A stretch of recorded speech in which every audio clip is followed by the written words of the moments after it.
Но она, смотри, как дверь открывается. Скрипит Бро, все. не, ты чё? Послушай. Вот.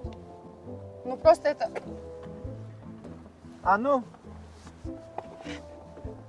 Ну, ты чё говоришь, Женя? Да скрипит, я тебе отвечаю. Ничего не скрипит. Ты другую приору открой. Просто смотри, да.